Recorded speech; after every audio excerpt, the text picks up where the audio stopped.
आवाज आ रही है आप लोगों को मेरी? हेलो, आवाज आ रही है क्या? जी आ रही है। आ रही है ना?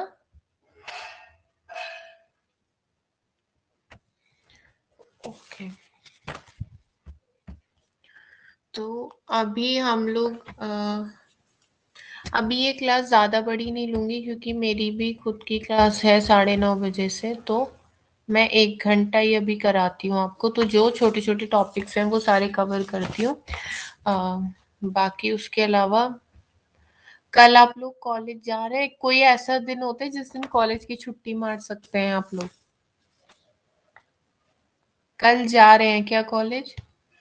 हम सैटरडे कल को नहीं छुट्टी रहेगी। सैटरडे को छुट्टी? अच्छा, कमलेश आप क्या कह रहे हो? हम कल नहीं जा रहे हैं तो आप कल रख सकते हैं। नहीं, झुमुक तो जा रहा है। झुमुक आप कितने बजे जाते हो? टाइम क्या है आपका? नहीं, 9 o'clock में। और फिर वापस कितने बजे आते हो आप? 5 o'clock। ओह, चलो कोई बात नहीं, फिर सुबह नहीं रखेंगे। वही चरक की होगी या जो भी होगा। मैं आपको अभी ये क्लास के बाद 1 डेढ़ घंटे में 10 की रखूंगी, 6 बजे, या चरक की रखूंगी। ठीक है, उस हिसाब से देख लीजिएगा। अभी तो खैर यहाँ पे कुछ छोटे छोटे टॉपिक्स हमें कवर करने हैं, जिससे एक ही टॉपिक रहता है आम का। 1 मिनट, स्क्रीन शेयर कर रही हूँ।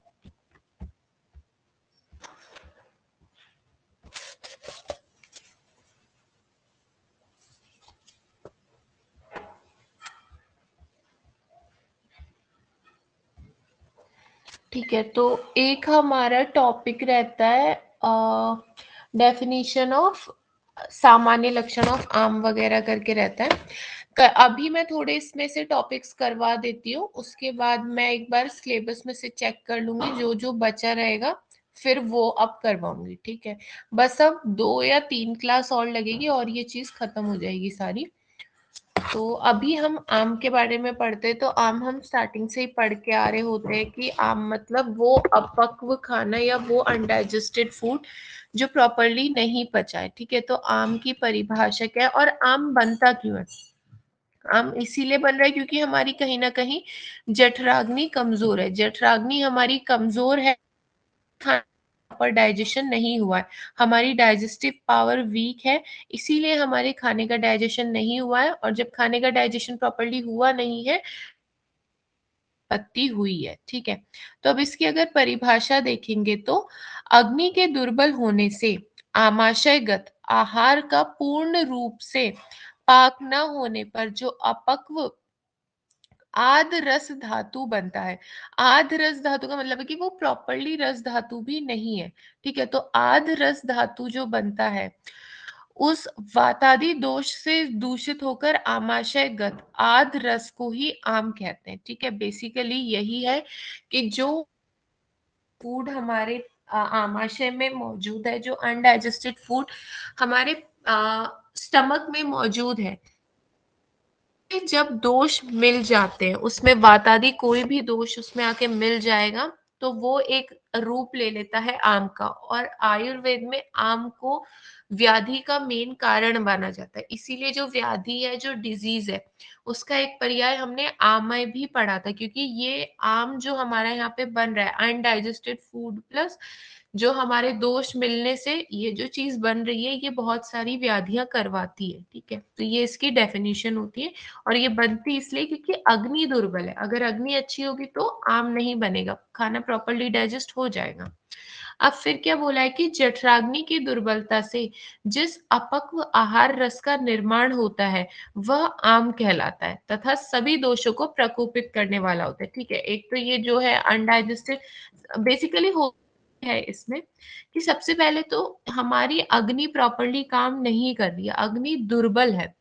अग्नि दुर्बल है तो मतलब कहीं ना कहीं उसमें कोई ना कोई दोष का इन्वॉल्वमेंट रहा ही होगा, या तो शायद कफ का रह सकता है या वात का भी हम कह सकते हैं, क्योंकि वात भी हमारी विषम अग्नि करवा देती है, ठीक है।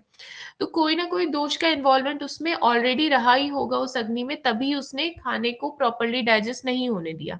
तो अब जो ये अनडाइजेस्टेड फूड बन गया है, ये कैसा होता है, ये क्या करता है कि अब ये दोषों को प्रकोप करने लगता है, कहीं ना कहीं जो भी दोष लगेगा इसको, तो ये उसको प्रकोपित करने लगेगा, और जब वो दोष प्रकोपित हो जाते हैं तो ये खुद उनमें मिल जाता है, और ये चीज आम कहलाती है। ऐसा होता है कि जैसे ये अनडाइजेस्टेड फूड जो हमारा बना, ठीक है, अगर इसने वात को प्रकोप करवा दिया तो बहुत सारी, हम अभी व्याधियों में आगे पढ़ेंगे, व्याधियों के भेद में जिस तरीके से वात पित्त कफज होता है, उसी तरीके से हम कुछ कुछ व्याधियों के भेद में आमज भी एक भेद पढ़ते हैं। तो आमज की वो सिचुएशन रहती है कि ये जो आम है प्रकोपित होके, ठीक है, इसने दूसरे दोषों को प्रकोपित किया, उनके साथ मिलके ये अब बॉडी में फैलने का काम करने लगा, तो इस तरीके की ये कंडीशन उत्पन्न करता है। तो बेसिकली आम का मतलब होता है अनडाइजेस्टेड फूड प्लस उसमें मिक्स दोष, ठीक है।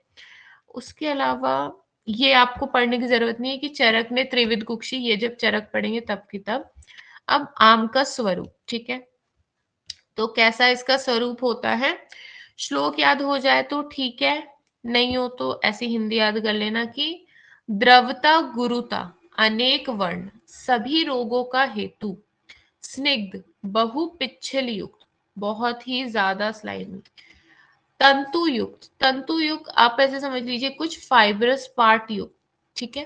तंतु का मतलब बेसिकली फाइबर के लिए इसको यूज करते हैं, ठीक है, फाइबर, तो तंतु युक्त फाइबरस उसमें पार्ट रहेगा। असंयुक्त मतलब पूरा, जैसे खाना जब हम खा रहे होते हैं तो कैसे पूरा बोलस की फॉर्म में बनता है, लेकिन वो वैसा नहीं रहेगा, एकदम तितर बितर रहेगा, फैला हुआ सा रहेगा, तो इसलिए बोला असंयुक्त भी रहता है।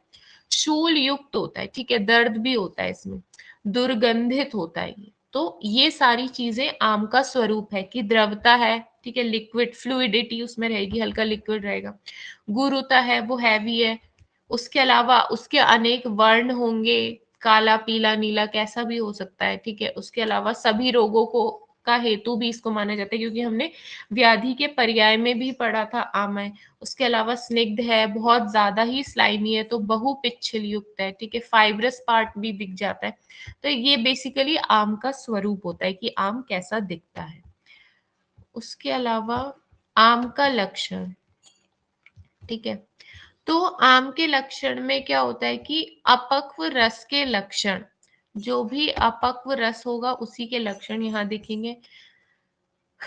बेसिकली भूख का नाश हो जाना, मन में अरुचि, जम्भाई, पेट में भारीपन, दोषों का बाहर ना निकलना। अगर आप नोटिस करेंगे तो ये सब कहीं ना कहीं कफ से रिलेट हो रहे हैं हल्के हल्के। तो आम की उत्पत्ति में कहीं कफ को भी ये लोग मान रहे हैं, क्योंकि अग्नि मेन है कि अग्नि कमजोर होने की वजह से उस आम की उत्पत्ति हुई है।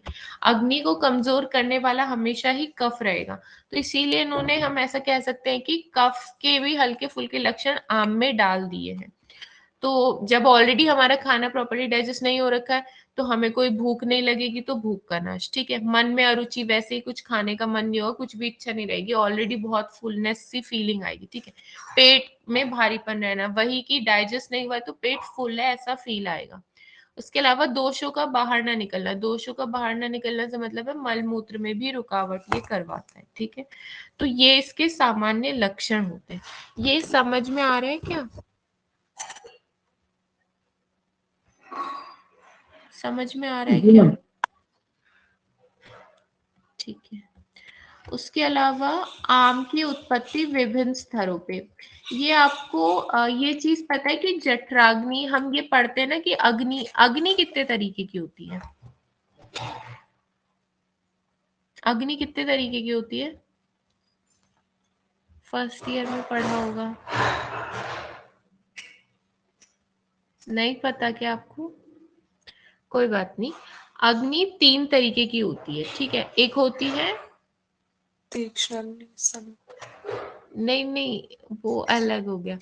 अग्नि 3 तरीके मतलब एक जठराग्नि, एक धात्वाग्नि ज- और एक पंच भौतिक अग्नि, ठीक है। तो टोटल मिलाएंगे तो 13 होते हैं, 5 महाभूत वाले, 7 धातु वाले और एक ये जठराग्नि। टोटल ऐसे 13 होते हैं, लेकिन हमको कहना होता है कि 3 तरीके की अग्नि होती है। ओके, जठराग्नि, धात्वाग्नि और पंचभौतिक। तो अब आपको इसका सीक्वेंस पता है कि किस सीक्वेंस से ये काम करते हैं, कि पहले कौन काम करता है, फिर सेकंड नंबर पे, फिर थर्ड, ऐसे पता है क्या? नहीं पता? No ma'am. ओके, कोई बात नहीं। देखिए, सबसे पहले नोट कर लीजिए कि जो भी हम खाना खाएंगे सबसे पहले उस पर जठराग्नि काम करेगी। लिख लीजिए, हमने खाना खाया, सबसे पहले आके जठराग्नि उस पर काम करेगी, ठीक है। अब जठराग्नि बना देगी आहार रस, ठीक है। तो जब ये आहार रस बनेगा, अब आहार रस को आप समझिए कि ये एक ट्रक है जिसमें बहुत सारा सामान है, ठीक है। एक ट्रक है जिसके पास बहुत सारे बॉक्सेस हैं, फूड के बॉक्सेस हैं, ठीक है। फूड के उसमें बहुत बॉक्स है। तो वो क्या करता है, अब ये आहार रस चला, ये ट्रक चला खाने का, बिल्कुल स्टोर, मतलब बहुत सारे बॉक्सेस लेके ये चला। अब ये क्या करता है, एक एक करके हर एक धातु के पास पहुंचता है। पहले रस के पास, फिर रक्त के पास, ठीक है। उसके बाद ये पहुंचेगा, जो भी इसके साथ की साथ धातु है सबके पास ये लाइन से पहुंचेगा। तो क्या होता है, जब सबसे पहले ये रस के पास पहुंचा, ठीक है, तो रस जब ये धातु के पास पहुंचेगा तो वहां पे एक्चुअल में ये होता है आहार रस। तो जैसे ही ये रस धातु के पास पहुंचता है तो रस धातु की जो अग्नि है, ठीक है, रस धातु की जो अग्नि है वो क्या करेगी, इन बॉक्सेस को उठाएगी और इनको उस फॉर्म में कन्वर्ट करेगी ताकि ये रस धातु में बदल जाए।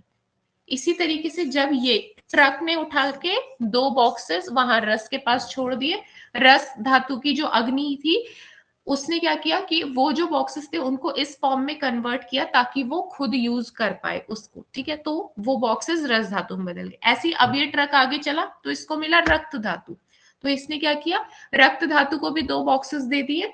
रक्त धातु की अग्नि ने क्या किया, उन बॉक्सेस को अपने सामान बनाने के लिए उनको रक्त धातु में कन्वर्ट कर लिया। इसी तरीके से हम आगे चलेंगे तो मेद, मांस, मेद, अस्थि, मज्जा, शुक्र, इन सभी के साथ यही होगा कि हर कोई 2-2 बॉक्स उठाएगा और 2-2 बॉक्स उठाने के बाद हर कोई उन बॉक्सेस को अपनी अग्नि के अकॉर्डिंग खुद में कन्वर्ट कर लेगा।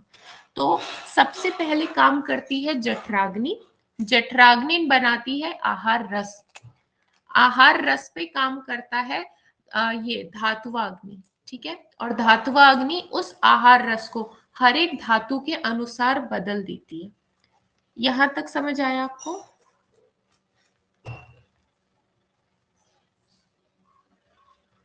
हेलो, समझ आया क्या? Yes ma'am. ओके, झुमुक आपको समझ में आया? Yes ma'am. ठीक है, जहां पे नहीं आएगा तो आप लोग पूछ लीजिएगा। फिर क्या होता है, अब बारी आती है पंच भौतिक की काम करने की। तो अब क्या होता है कि जैसे रस धातु है, रस है, रक्त है, ये सभी क्या है, कहीं ना कहीं हमारी बॉडी में सब जगह जहां भी इनका काम है ये सब जगह वहां पहुंचेंगे और जाके न्यूट्रिशन देने का काम करेंगे, ठीक है। जैसे रस धातु को मैं उठाऊं तो रस धातु के प्राकृत कर्म होते हैं तर्प्यति, वर्धयति, धार्यति, हे च हेतु दृष्ट, च दृष्ट केन हेतु कर्मणा, मतलब कि तर्पण का, वर्धन का, धारण का और एक और कर्म है यापन का, ठीक है। तो बेसिकली अगर आप रस धातु की बात करें तो न्यूट्रिशन देगी हमारी पूरी बॉडी में अच्छे से फैल के। तो क्या होती है, अब ये रस धातु हर जगह पहुंचेगी, ठीक है, ये रस धातु जाएगी।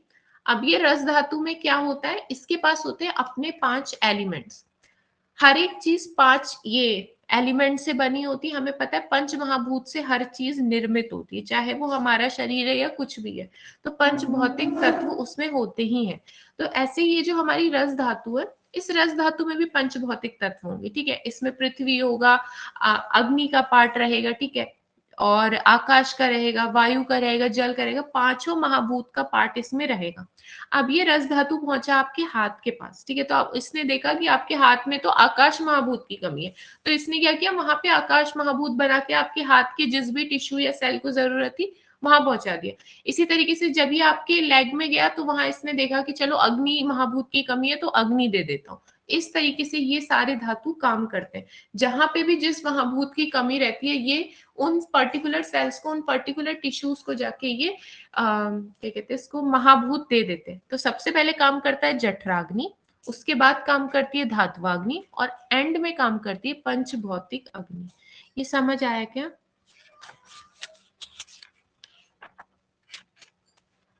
Yes ma'am.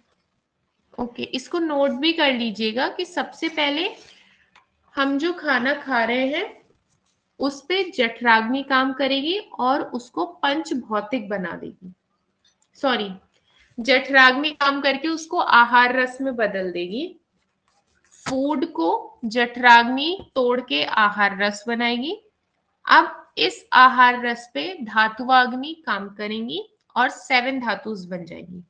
अब ये जो 7 धातुस बनी है, इनमें जो पंच भौतिक तत्व हैं उन पे एक्ट करेगी पंच महाभूत की अग्नि, जो है पंच भौतिक अग्नि जिसको कहते हैं। और जिस भी सेल में, जिस भी कोशिका में, जिस भी टिश्यू में, जहां जिस चीज की भी रिक्वायरमेंट होगी, जो भी महाभूत की, इस चीज को आप अपनी लैंग्वेज में लिख लीजिए, लिख के फिर बता।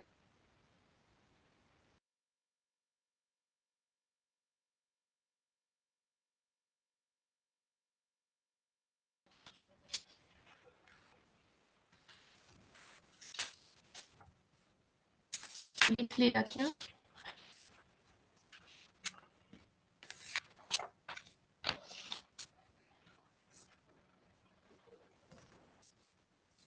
हेलो, नोट यस कर लिया मैम। क्या आपने? Yes ma'am. ओके ओके, झुमुक आपने भी कर लिया नोट? हाँ यस मैम।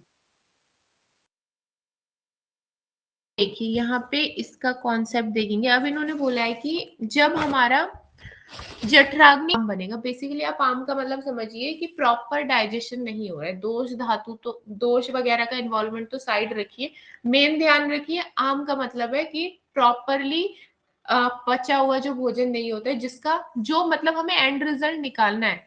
अगर मान लीजिए एक कोई मेटल है हमारे पास, उस मेटल को तोड़ तोड़ के एकदम फ्लैट हमको करना है, ये चीज हम ना करके उसको आधा ही फ्लैट करके छोड़ दें, तो जो काम हमको दिया गया उसको कंप्लीट ना करें, उस काम को बीच में ही आधा छोड़ दे, वो चीज है आम। ठीक है, तो आम मतलब अनडाइजेस्टेड फूड। अब यहाँ पे हमें बात करते हैं कि जो जठराग्नि के स्तर पर आम बने, मतलब सबसे पहले जठराग्नि काम करेगी, फिर धात्वाग्नि और लास्ट में भूताग्नि। ठीक है, तो क्या है, जैसे सबसे पहले जठराग्नि काम कर रही है, तो अगर इस जठराग्नि में ही दिक्कत है, पहले आहार रस ही प्रॉपरली नहीं बन पाया, तो हम ऐसा कहते हैं कि जठराग्नि के स्तर पे जो कार्य पूरा नहीं होगा और उससे जिस चीज की उत्पत्ति होगी वो आम रस हम उसको कह देंगे। ठीक है, मान लीजिए जठराग्नि अपना बढ़िया काम कर गई, लेकिन धात्वाग्नि को जब काम करने की बारी आई तो वो अच्छे से काम नहीं कर पाई, तो उससे जो चीज बनेगी वो आम धातु कहलाती है। ठीक है, सॉरी, धात्वाग्नि के स्तर पर जो बनता है वो आम धातु होता है, और जठराग्नि के स्तर पे जो बनता है वो आम रस होता है। और जो चीज भूताग्नि को काम करने के लिए दिया गया था कि प्रॉपर एलिमेंट्स में तोड़ो जिसको जहां रिक्वायरमेंट है, जब भूताग्नि अपना कार्य नहीं कर पाएगी, तो हम कहते हैं कि भूताग्नि के स्तर पे जो ये अधूरा सा काम छूट जाता है उसको आम दोष कहते हैं। ठीक है, समझ आया क्या? एक बार यस बताइएगा मैम। मैम। हेलो, देखिए क्या होता है कि ये अग्नि का सीक्वेंस मैंने बताया, सबसे पहले जठराग्नि काम करेगी, सेकंड नंबर पे धात्वाग्नि काम करेगी, और तीसरे नंबर पे भूताग्नि काम करेगी। ये चीज आपको क्लियर हुई थी वहां पे? जी मैम। ठीक है, अब देखो क्या होता है, आम का मतलब आसान भाषा में होता है कि आपको कोई इनकम्प्लीट वर्क इज कॉल्ड आम, ऐसे आप इसे समझिए। तो क्या हो रहा था, जब प्रॉपर डाइजेशन नहीं हो रहा है, इनकम्प्लीट डाइजेशन है, अध पक्का जो वो खाना है, उसको ही आम कह रहे हैं हम। तो अब अगर ये चीज जो आधा काम है, आधा ही खाना डाइजेस्ट हुआ है, आधा ही काम हुआ है, अगर ये जठराग्नि के स्तर पे है, तो इसको, आपने जो खाना खाया सबसे पहले आएगी जठराग्नि उस पे काम करने के लिए, लेकिन जठराग्नि बिल्कुल 100% एफिशिएंट नहीं है आपकी। उसने जितना अच्छे से उसको डाइजेस्ट करवाना चाहिए था आपके खाने को, उसको प्रॉपर आहार रस में बनाना चाहिए था, उसने उस तरीके से नहीं बनाया। आधा ही बनाया, उसने अपने पूरा फुल काम नहीं किया, तो उस टाइम पे जिस आम की उत्पत्ति होगी उसको आम रस कहते हैं। ठीक है, ये जी समझ आया क्या? जी ओके। अब धात्वाग्नि देखिए, सबसे पहले क्या है कि जठराग्नि काम करेगी, तो आपका जो आहार रस आया वो जठराग्नि ने, मतलब जो भी आपने खाना खाया था उसको जठराग्नि ने बढ़िया से तोड़ के उसको आहार रस में बना दिया। अब ये आहार रस ट्रक में लोड होके हर एक धातु पे पहुंचेगा। तो अब यहाँ पे काम आता है कि धातुओं की अग्नि को काम करना होता है, ताकि वो ट्रक में से जो बॉक्सेस उतारे हैं, जो वो आहार रस है, उस आहार रस को अपने अनुकूल बना के उसको रक्त धातु में, रस धातु में परिवर्तित कर ले। तो क्या होता है कि जब ये धात्वाग्नि प्रॉपरली काम नहीं कर पाती, इसको आहार रस तो बढ़िया मिला है, लेकिन ये उस आहार रस को धातुओं में कन्वर्ट नहीं करवा पाती, और ये धात्वाग्नि प्रॉपरली वर्क नहीं करती, तो उस टाइम पे जिस प्रकार के आम की उत्पत्ति होती है उसको कहते हैं आम धातु, क्योंकि वो धातु के लेवल पे उत्पन्न हुई है, तो वो आम धातु है। समझ आया क्या?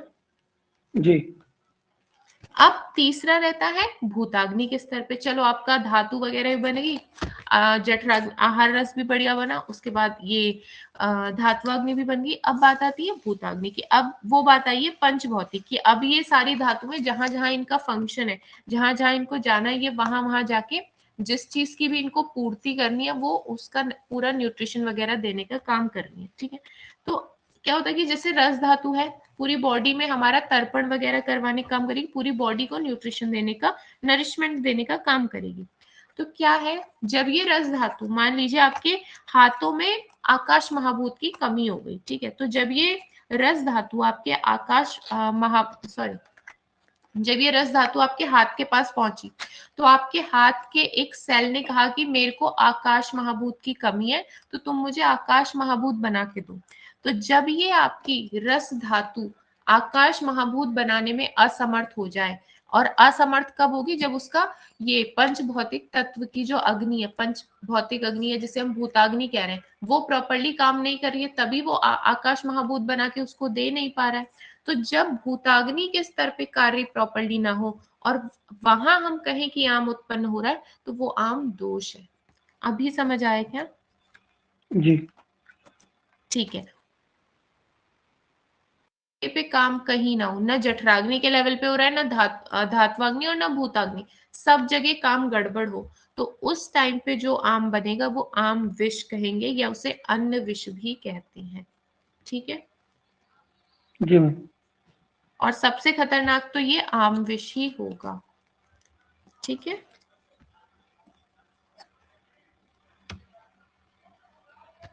तो ये टॉपिक रहता है आम का। ठीक है, इसके बाद एक टॉपिक आता है अग्नि का। एक मिनट, ये सामने राम भी मैं अभी बताती हूँ। एक अग्नि का टॉपिक आता है, पहले वो करवा देती हूँ।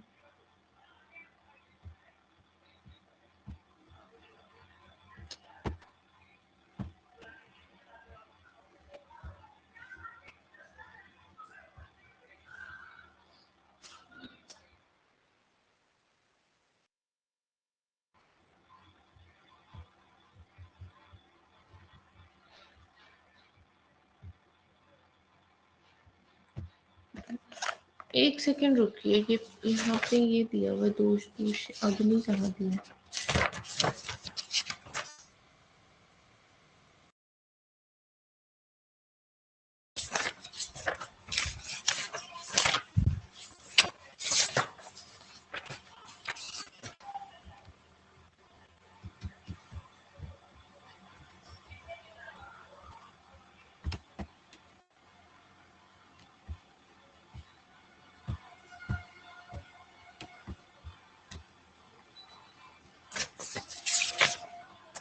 ठीक है, ये है हमारा अग्नि दुष्टि भेदव लक्षण। ठीक है, हम अग्नि दुष्टि भेदव लक्षण यहाँ पे पढ़ते हैं। तो एक मिनट बस, मैं एक चीज देख रही हूँ इसमें से।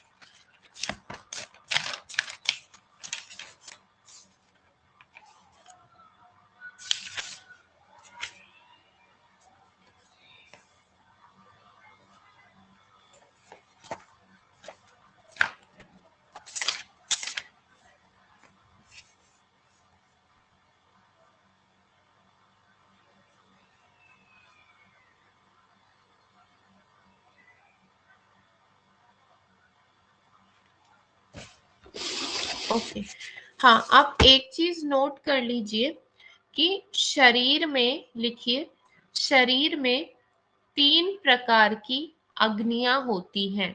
शरीर में 3 प्रकार की अग्नि होती है, जठराग्नि, धात्वाग्नि और भूताग्नि। तो ये 3 तरीके की अग्नियां शरीर में होती हैं। ठीक है, लिख लिया क्या इतना?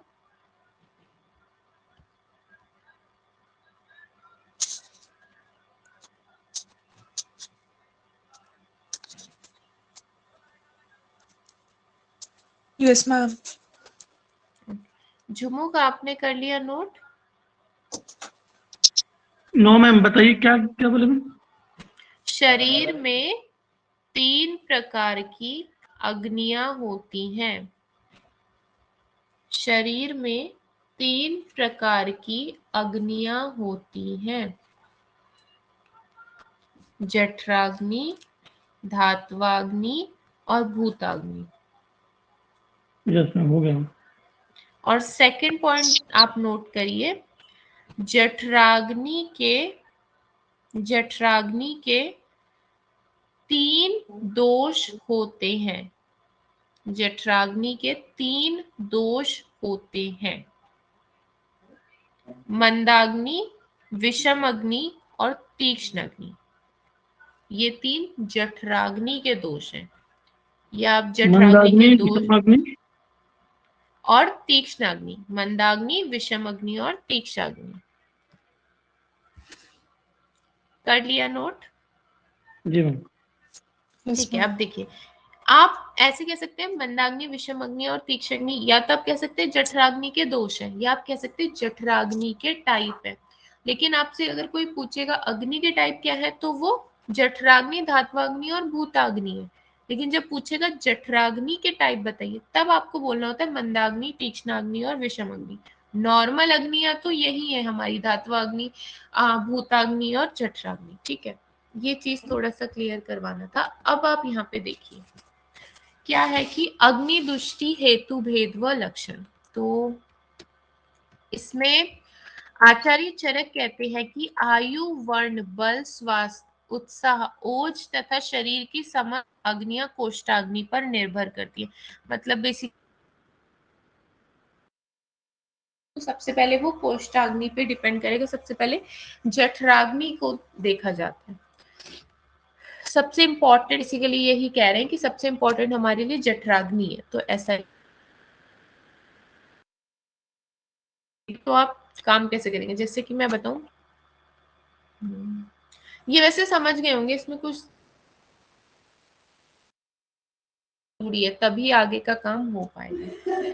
अब देखो अग्नि के लिए क्या बोला, शरीर में पित्त के अंतर्गत रहने वाली अग्नि ही कुपित तथा अकुपित होकर शरीर में शुभ अशुभ कार्य करने वाली होती है। बेसिकली कहने का मतलब ये है, पित्त को रिलेट किया जाता है अग्नि से। ठीक है, और ये पित्त हम जानते हैं कि जब दोष प्राकृत अवस्था में रहे तो वो हमारी बॉडी के लिए हितकर है, जब वो अप्राकृत अवस्था में रहे तो वो हार्मफुल है। मतलब बैलेंस स्टेट में अगर दोष है तो वो हमारी बॉडी के लिए अच्छी बात है, अगर इम्बैलेंस्ड हो जाएगा वो दोष तो वो हमारी बॉडी के लिए हार्मफुल हो जाएगा। तो क्या बोलते हैं कि जो शरीर में पित्त है यही मेन अग्नि का कार्य करता है। तो अगर कोपित हो गया तो ये हमारी बॉडी के लिए हार्मफुल हो जाएगा, अशुभ हो जाएगा। और जब ये सम अवस्था में रहता है, जब ये बैलेंस्ड कुपित रहता है, बैलेंस्ड रहता है, तो ये शुभ कार्य करता है, ये हमारी बॉडी के लिए अच्छा कार्य करता है।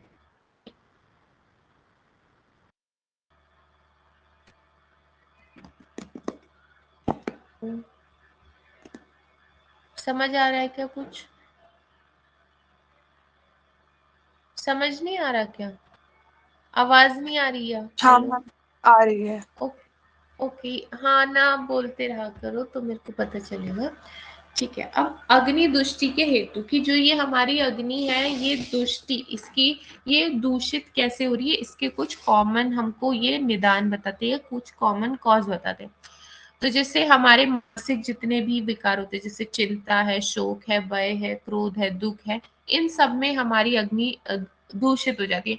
आपने नोटिस भी किया होगा कि जैसे हम बहुत टेंशन में रहते हैं, एग्जाम स्ट्रेस में भूख नहीं लगती है, और कुछ लोगों को बहुत ही ज्यादा भूख लगती है, तो वहां पे उनकी अग्नि विषम अग्नि, हम कह सकते हैं कि वात से उनकी अग्नि का मतलब वात से रिलेट कर सकते हैं हम उनकी अग्नि, क्योंकि विषम अग्नि होगी, कभी बहुत ज्यादा भूख, कभी भूख ही नहीं। ठीक है, तो ये चिंता है, शोक है, हम डर जाते तो भी हम भूख नहीं लगती, खा सकते, दुखी होते हैं तो भी नहीं खा सकते। ठीक है, तो भी हमारी अग्नि दूषित होगी। रात्रि जागरण से कौन कौन सा दोष बढ़ता है?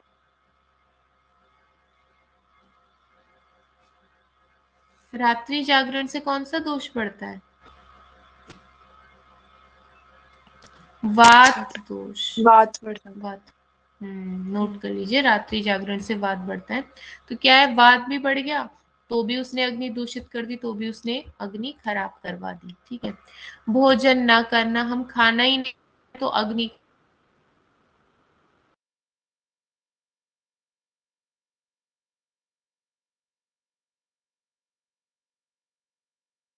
नहीं करते तो वो ओवर पीरियड ऑफ टाइम वो चीज नष्ट होने लगती है, खत्म हो जाती है। वो मैम आपकी जिराफ की आवाज नहीं आ रही है। वगैरह के लिए वो बताते हैं। अच्छा, अभी आ रही है क्या आवाज? हाँ मैम।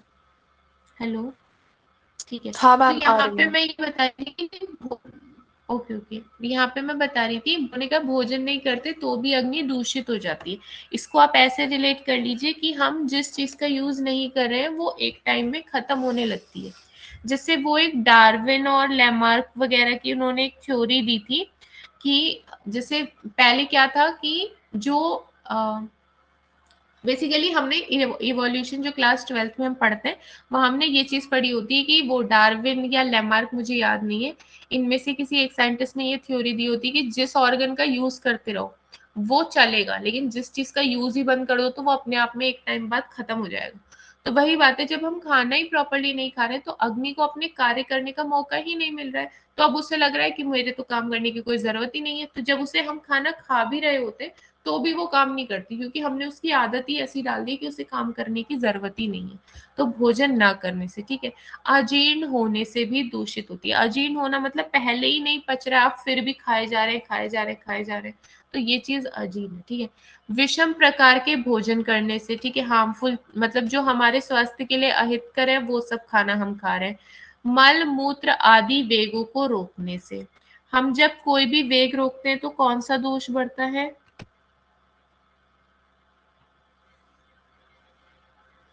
कल ही की तो क्लास में बताया था मैंने, वात दोष बढ़ता वात। है। आप एक बार उसको पढ़ के आइएगा, वात पित्त कफ को। आज मैं 9:30 बजे छुट्टी कर दूंगी, तो वात पित्त कफ बैठ के थोड़ा पढ़िएगा।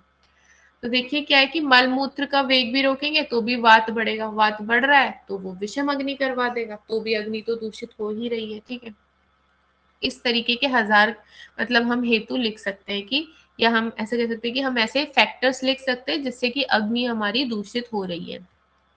अब हम बात करें अग्नि दुष्टि के भेद। तो अग्नि जब दुष्ट हो जाएगी तो उसके, इन्होंने भेद यहाँ पे 4 बोले, एक्चुअली 4 नहीं, यहाँ पे 3 होने चाहिए। ये आचार्यों के अनुसार अपना अलग अलग है। इन्होंने सम जो अग्नि है, वैसे तो मन तीक्ष्ण और विषम लेना चाहिए, लेकिन इन्होंने सम अग्नि को भी यहाँ पे इन्वॉल्व कर लिया, जबकि सम अग्नि कोई दूषित अग्नि नहीं होती है, वो तो अच्छी अग्नि होती है, उसको भी इन्होंने यहाँ पे इन्वॉल्व कर लिया है। तो देखिए क्या है बोल रहे हैं, वैसे आप यही लिख के आएंगे कि अग्नि दृष्टि 3 प्रकार की होती है, मंद तीक्ष्ण और विषम। ठीक है, तो बोला है मंद तीक्ष्ण विषम तथा सम, ये 4 प्रकार की अग्नियां होती हैं। मंदाग्नि कफ अधिकता से होती है, तीक्ष्ण अग्नि पित्त की अधिकता से, विषम अग्नि वात की अधिकता से। ठीक है, जब ये तीनों अग्नि सम अवस्थाओं में रहती हैं तो इसे समाग्नि कहते हैं। मतलब कफ अगर बढ़ा हुआ है बॉडी में तो वो हमारी अग्नि को मंदाग्नि बना देगा, कम करवा देगा। पित्त अगर हमारी बॉडी में बढ़ा है तो वो तीक्ष्ण अग्नि करवा देगा, बहुत तेज करवा देगा अग्नि। अगर हमारी बॉडी में वात बढ़ा है तो विषम अग्नि करवा देगा। विषम का मतलब होता है कभी बहुत ज्यादा, कभी बिल्कुल ही नहीं। उसके अलावा जब ये तीनों वात पित्त कफ बैलेंस स्टेट में हमारी बॉडी में है तो हमारी अग्नि होती है समअग्नि, और सबसे बढ़िया अग्नि होती है समअग्नि। ठीक है, अब इन्होंने अग्नि दुष्टि के लक्षण बताए कि कैसा हमें देखने मिलेगा। मंदाग्नि है तो लिखा है रोगा सर्वे अपि मंदागिनो, मतलब इसमें बेसिकली कहा जाता है कि सारे रोगों का मूल, सारे रोगों का कारण मंदाग्नि को माना जाता है, कि मंदाग्नि ही नहीं होती तो खाना प्रॉपर्ली डाइजेस्ट हो जाता, प्रॉपर्ली डाइजेस्ट हो जाता तो आम की उत्पत्ति नहीं होती, और आम एक बहुत बड़ा फैक्टर माना जाता है बहुत सारी व्याधियों के लिए। तो इसीलिए बोला है कि सभी रोगों का मूल मंदाग्नि है। कफ प्रकृति वाले मनुष्य के शरीर में अग्नि का स्थान जब कफ से आक्रांत हो जाता है तो प्रायः उसकी अग्नि मंद हो जाती है। बेसिकली ये कह रहे हैं कि कोई कफ प्रकृति वाला मनुष्य है, ठीक है, कोई कफ प्रकृति वाला है तो उसकी बॉडी में कफ ऑब्वियस सी बात है कि ज्यादा ही होगा, तो उसकी बॉडी का जो कफ है, नॉर्मली हमारे आमाशय में पित्त होता है, पित्त हमारा अग्नि का कार्य करता है, लेकिन अब कोई कफज प्रकृति का व्यक्ति है तो उसकी बॉडी में तो कफ ही भर भर के है, तो वो भर भर के जो उसकी बॉडी में कफ है वो क्या करता है, वो जाके पित्त का भी स्थान ले लेता है। ठीक है, आमाशय में जो पित्त बेचारा डाइजेशन के लिए बैठा हुआ है वो कहता है कि तू हट यहाँ से, मैं ही यहाँ पे डोमिनेंट हूँ क्योंकि ये तो कफज मनुष्य है, तो हम कफ ही है, हम ही डोमिनेंट रहेंगे, तो तुम हटो। तो वो पित्त को साइड करके खुद आमाशय में आके बैठ जाता है, और जिस चक्कर से उस व्यक्ति की अग्नि मंद हो जाती है। तो वही लिखा है कि जब कफ से आक्रांत हो जाता है तो प्रायः उसकी अग्नि मंद हो जाती है। अब इसके अलावा और क्या होता है मंदाग्नि में, निदान सेवन जन्य मंदाग्नि को अग्निमांद जानना चाहिए, इसका कुछ मतलब नहीं है, पॉइंट काट दीजिएगा, बेकार है ये। खाए हुए आहार का ठीक से नापाक होना, मतलब कि जो हमने खाया वो प्रॉपर्ली डाइजेस्ट नहीं हो रहा है, हम पता चलेगा मंदाग्नि है।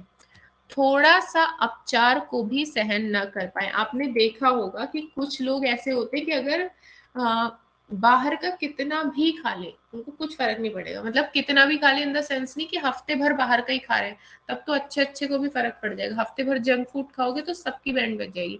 लेकिन होता है कि ऐसे 2-3 दिन लगातार अगर आप कंटिन्यूअसली 2-3 दिन लगातार खा लो तो कुछ लोग ऐसे होते हैं कि उनको कोई फर्क नहीं पड़ता, उनकी बॉडी ठीक रहती है। लेकिन कुछ का क्या होता है कि एक ही दिन अगर उसने खा लिया, थोड़ा सा जो नॉर्मल रूटीन से हट के अगर उसने एक दिन भी खाना खा लिया तो उसके लिए वो बहुत ही हार्मफुल हो जाता है, उसको कहीं डायरिया हो रहा है, कहीं वॉमिटिंग हो रही है उसको, तो इस तरीके की दिक्कत उस आदमी को देखने के लिए मिलती है। तो वही चीज इन्होंने यहाँ पे कही है, तो हमें जानना चाहिए वो जो मनुष्य है वो कफज, उसकी जो अग्नि है वो मंदाग्नि है, हमें ऐसा जानना चाहिए। तो ये क्या कह रहे हैं कि जो मंदाग्नि वाले पुरुष होते हैं जिनकी अग्नि मंद होती है उनमें अगर थोड़ा सा भी अपचार हो, मतलब उनकी जो नॉर्मल डाइट है वो नॉर्मली जो खाते हैं उसमें अगर थोड़ा सा भी आप वेरिएशन ले आएंगे तो वो उस चीज को सहन नहीं कर पाते। ठीक है, उसके अलावा ये हमारी बात होती है मंदाग्नि की। ये समझ आ गया क्या आपको? Yes ma'am. ठीक है, कमलेश आपको समझ में आया? मैम ओके, अब हम बात करते हैं तीक्ष्णाग्नि की। देखो हमें नॉर्मली लगता है कि तीक्ष्णाग्नि तो बहुत ही बढ़िया होनी चाहिए, सब कुछ डाइजेस्ट करवा देगी। पहले मुझे भी ये लगता था कि सबसे बढ़िया तो तीक्ष्णाग्नि ही होनी चाहिए, क्योंकि ये तो सब कुछ पचा दे रही है, कुछ भी खा लो सब डाइजेस्ट हो जाएगा, जब सब कुछ डाइजेस्ट हो जाएगा तो कुछ बचेगा ही नहीं। लेकिन ये तीक्ष्णाग्नि इतनी बुरी होती है कि जब तक खा रहे हो तब तक तो ठीक, लेकिन जिस पल आपने खाना नहीं खाया, और ये इसको तो सारा टाइम खाना खाना खाना लगा रहता है, तो जिस पल आप खाना नहीं खाएंगे ये आपकी धातुओं का भक्षण करने लगेगी, ये आपके धातुओं को खाना चालू कर देगी, और जब धातुओं को खाना ये चालू करेगी तो आप कमजोर हो जाएंगे। ठीक है, तो धातु नाश जन्य रोग, मतलब वही कि ये धातु का नाश करने लगती है ये अग्नि। उसके अलावा जब धातुओं का नाश कर रही है मतलब धातुओं का क्षय हो रहा है, धातुओं का क्षय हो रहा है इसका मतलब कि वहां पे खाली जगह बन रही है, और खाली जगह में कौन सा दोष आता है हमेशा? वात दोष।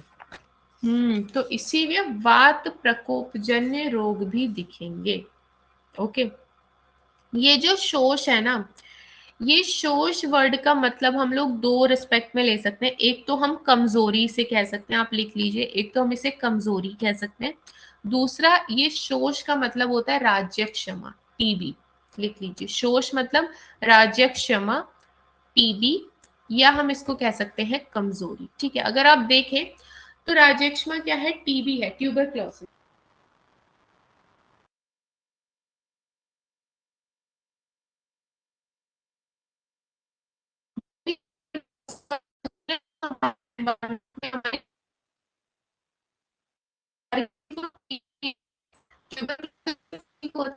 इम्यूनिटी वीक होती है, क्या ये आपने चीज सुन रखी है?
नहीं आप लोगों को अभी?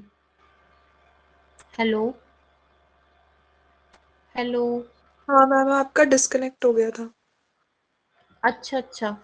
तो मैं ये बता रही थी, आपने तो वो टीबी वाली फिर कहानी नहीं सुनी होगी, शायद सुनी थी लोगों में जनरली। अब तो खैर कहीं भी हमें दिख जाता है, लेकिन नॉर्मली मैं बता रही हूँ, बहुत जनरल मैं बात कर रही हूँ, तो हमको उनमें देखने के लिए मिलेगा जो कि लोअर बैकग्राउंड के लोग होते हैं, मतलब कि जो झोपड़ी वगैरह में रह रहे हैं, उनमें ये देखने के लिए मिलता है। ऐसा क्यों होता है?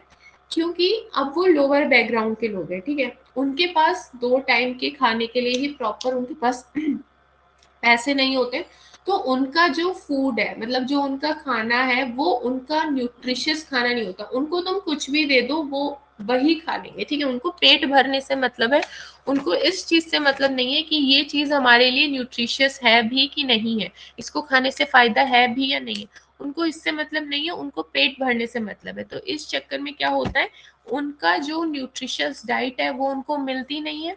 अब जब उनको प्रॉपर डाइट ही नहीं मिल रही है, तो उनका जो आहार रस है वो भी अच्छा नहीं बनेगा।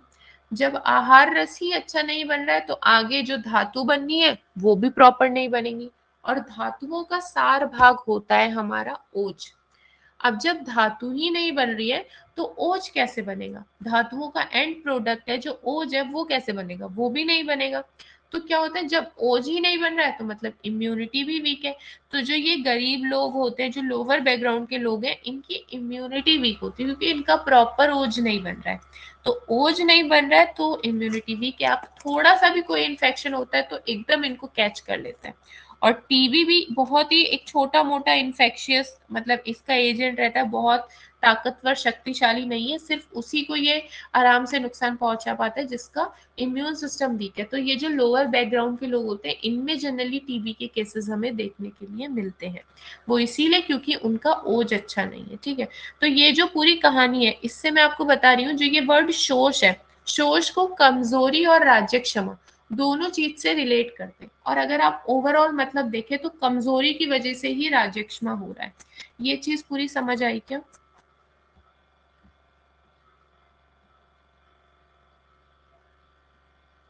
समझ आया क्या ये राज्य क्षमा यस वाला? मैम। झुमुक आपको समझ आया? Yes ma'am. ठीक है, तो इसीलिए बोला है कि ये इनमें यहाँ पे शोष हमें देखने के लिए मिलेगा, कमजोरी यहाँ पे देखने के लिए मिलेगी।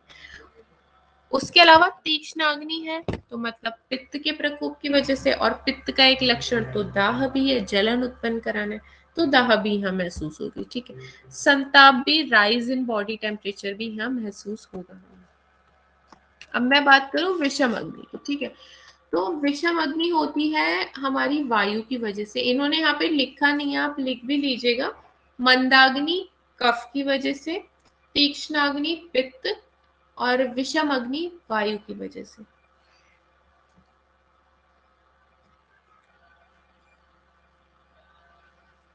कर लिया क्या नोट? Yes ma'am. झुमुक आपने भी लिख लिया? Yes ma'am. ठीक है, अब देखिए विषम अग्नि वात की वजह से है। तो यहाँ पे क्या है, धातु वैषम्य की स्थिति, वही मतलब धातुओं का क्षय हो रहा है। अगेन यहाँ पे भी ग्रहणी रोग। अब ग्रहणी क्या है, हमारा ड्यूडेनम जो होता है, स्मॉल इंटेस्टाइन का पार्ट होता है ड्यूडेनम, ज्यूजिनम और इलियम, तीन पार्ट होते हैं स्मॉल इंटेस्टाइन के। तो उसमें से ही एक पार्ट है हमारा ड्यूडेनम, उसी का नाम होता है ग्रहणी। तो ग्रहणी रोग का मतलब है ये एक्चुअली एक वात जन्य व्याधि है, वात से रिलेटेड व्याधि है। और मेन ये व्याधि हमारे इंटेस्टाइनल व्याधि, आप इसको समझिए, ड्यूडेनम की ये व्याधि है, इसीलिए इसको ग्रहणी रोग कहते हैं। समझ आया क्या? Yes ma'am. तो अभी के लिए बस इतना याद रखेंगे हम। तो ये सारा सिचुएशन इसकी रहती है। अब बात आती है समअग्नि की। ठीक है, तो समअग्नि का क्या मतलब है कि धातु साम्य करती है। समअग्नि मतलब ऑलरेडी तीनों दोष नॉर्मल अवस्था में है, नॉर्मल अवस्था में है तो ये धातु भी प्रॉपर बनाएगी, तो इसलिए लिखा है धातु साम्य करती है। ठीक है, अब यहाँ पे कुछ नहीं। अब ये अग्नि दृष्टि का महत्व बता रखा है कि मंदाग्नि के ज्ञान द्वारा चिकित्सक कफज रोगों की चिकित्सा करते हैं, विषम अग्नि के द्वारा वात रोगों की चिकित्सा। क्योंकि हमें पता है मंदाग्नि है तो कफ ही होगा ऑब्वियसली, तो डॉक्टर के लिए इजी रहता है ये जानना कि अच्छा इसकी मंदाग्नि है तो कफ रिलेटेड व्याधि है, चलो कफ की चिकित्सा की जाए। ऐसी विषम अग्नि रहेगी तो पता चलेगा वात से रिलेटेड है तो वात की चिकित्सा करेंगे, तीक्ष्ण अग्नि रहेगी तो पित्त में करेंगे। सम अग्नि के द्वारा तीन दोष सम अवस्था पता चलती है चिकित्सक को, तो फिर वो समझ जाता है कि अच्छा शायद इन तीनों दोषों की तो समावस्था ही है, ये तो बैलेंस स्टेट में ही है, तो रोग इसको नहीं होगा पेशेंट को। ठीक है, समझ आ गया क्या ये? हेलो? Yes ma'am. ठीक है, अब बस एक टॉपिक और मैं करवाती हूँ, एक मिनट, एक साम निराम वाला कराती हूँ।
ओके, सामने राम में बताती हूँ। तो देखिए, साम का मतलब आप लिख लीजिए, साम मतलब व्याधि की कंडीशन, और निराम मतलब ठीक हो जाए।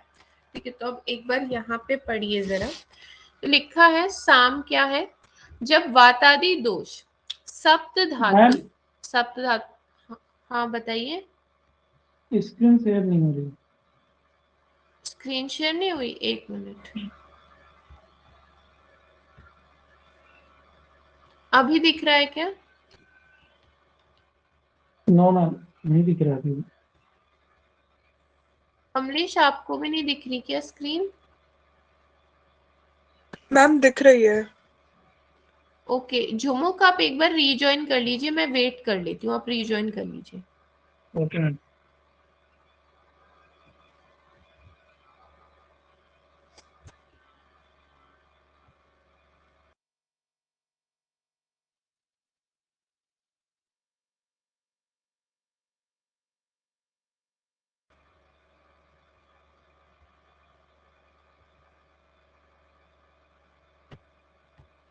अभी दिख रही है झुमुक आपको स्क्रीन? Yes ma'am, yes. ठीक है, अब देखिए, ये वर्ड होता है हमारा साम और निराम। ठीक है, साम का मतलब है व्याधि वाली कंडीशन, साम मतलब डिजीज, और निराम मतलब ठीक हो जाना। ये एक नॉर्मल लैंग्वेज में मैं बता रही हूँ। ठीक है, अब देखिए, साम के लिए ये क्या कहते हैं कि जब वातादि दोष सप्त धातु मल आदि आमाशय में उत्पन्न आम से संयुक्त होते हैं, तो उस अवस्था को साम कहते हैं, तथा इसके कारण जो रोग उत्पन्न होते हैं उसको साम कहा जाता है।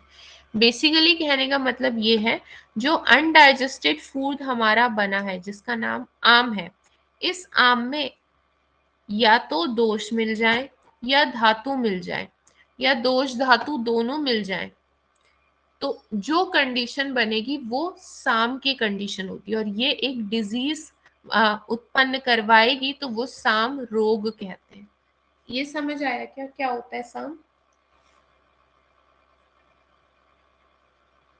Yes ma'am. लिख लीजिए शॉर्ट में, साम इज इक्वल टू आम प्लस दोष और धातु। तो जब आम कभी भी दोष या धातु में से किसी से के साथ भी मिक्स हो जाए, या दोनों के साथ ही मिक्स हो जाए, तो वो कंडीशन साम की कहलाएगी, मतलब ये व्याधि वाली एक कंडीशन है। ठीक है, अब साम के ये, एक सेकंड, बुक में कितने दिए हैं, एक मिनट में बता रही हूँ।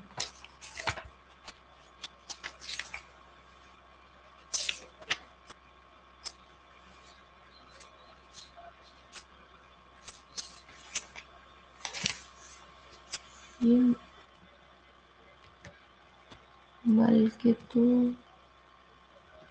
ठीक है, आपको बस इतने ही याद रखने हैं, इसमें तो बहुत ज्यादा दिए हैं, इतना कुछ नहीं करना है। तो आप इसको ये ध्यान रखिए, साम मतलब जब आम दोषों के साथ मिलेगा तो क्या बनाएगा, सामवात, सामपित्त और सामकफ। मतलब इसका मतलब क्या है, आम प्लस वात, आम प्लस पित्त, आम प्लस कफ। ठीक है, ये इनका मतलब है। धातुओं के साथ मिलेगा तो साम धातु, साम रक्त, साम मांस, साम मेद, अस्थि, मज्जा, शुक्र। मतलब रस के साथ मिल रहा है आम, तो साम, साम रस उसको कह रहे हैं। रक्त के साथ मिल रहा है तो साम रक्त कह रहे हैं। मांस के साथ मिल रहा है तो साम मांस कह रहे हैं।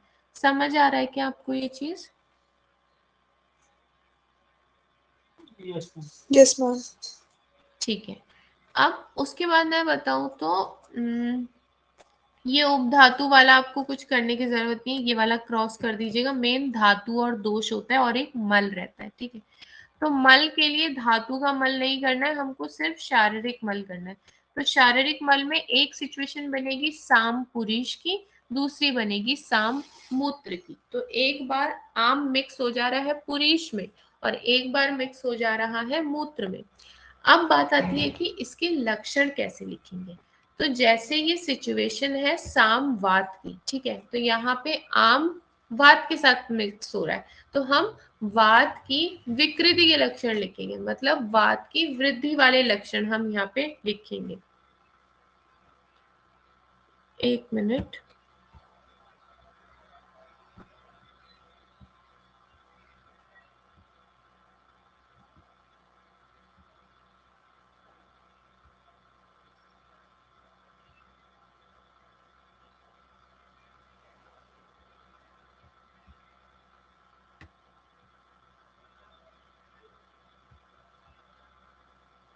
हाँ, तो मैं बता रही हूँ कि जब हमें साम वात बोला हुआ है तो मतलब वात की विकृति हो रही है, तभी वो आम के साथ मिल रहा है।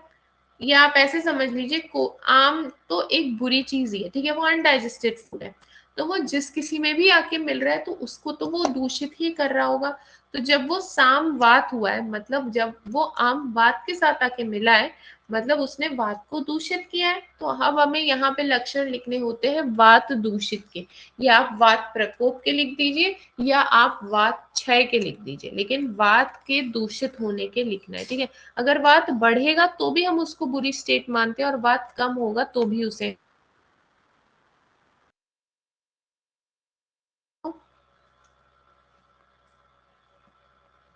हेलो, समझ में आ रहा है क्या आपको कुछ?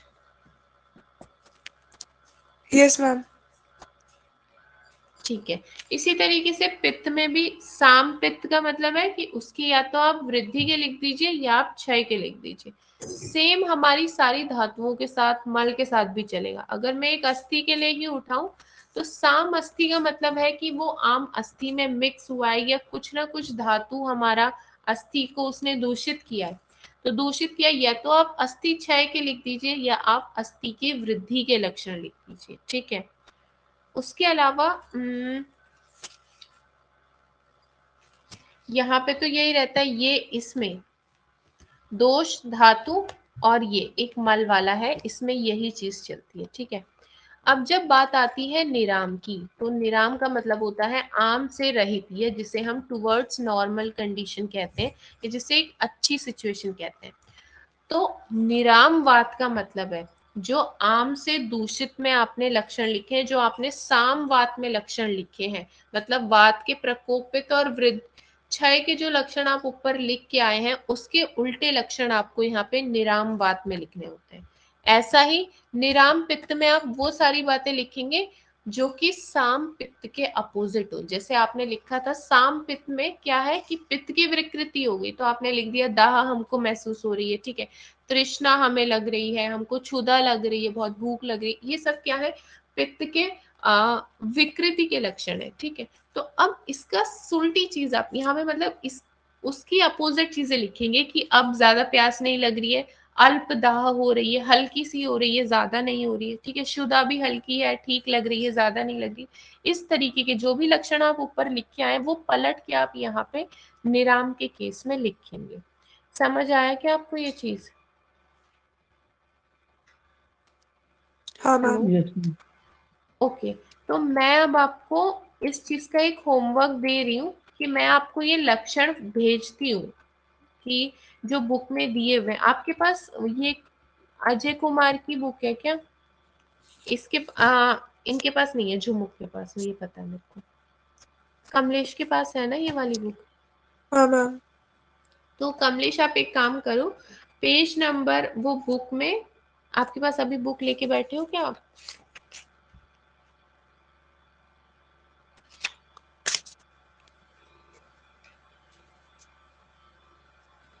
अच्छा चलो कोई बात नहीं, बुक नहीं है तो कोई बात नहीं, मैं आपको फोटो सेंड करती हूँ ग्रुप में। तो ये साम निराम के जो भी मैंने अभी लक्षण डिस्कस किए हैं ये लिखे हुए हैं इस बुक में। तो आपको इसे बस एक बार रीड करना है कि क्या आप उस चीज को रिलेट कर पा रहे हो जो मैंने बताया है या नहीं। जैसे मैंने साम पित्त में बोला है, या तो पित्त की वृद्धि होगी या तो पित्त का क्षय होगा, लेकिन पित्त के प्राकृत कर्म वाले लक्षण यहाँ नहीं देखने के लिए मिलेंगे। ऐसे ही अगर धातुओं का केस आएगा तो या तो धातुओं के क्षय दिखेगा या धातुओं की वृद्धि के लक्षण दिखेंगे, लेकिन उसकी प्राकृत कर्म नहीं दिखेंगे, ठीक है। तो आपको वो रिलेट करना है कि क्या आप उसको मैच कर पा रहे हो या नहीं। तो या मैं ये नोट्स ही आपको सेंड करती हूँ, इससे ही आप एक बार मैच करके देखना, ठीक है, कि आप ये कर पा रहे हो या नहीं। तो आज की क्लास के लिए मैं इतना ही रखूंगी। कल सुबह चलिए फिर मैं अभी बताती हूँ कि रोग निदान की रखनी है या चरक की। ठीक है, मैं अभी बताती हूँ 10-15 मिनट में। तो मैं 6:30 या 7 बजे से 8:30 तक रख दूंगी फिर रोग निदान की सुबह, ठीक है, ओके मैम। एक्स्ट्रा। ओके चलो ठीक है, अभी सामने राम में भेज रही हूँ, ठीक है।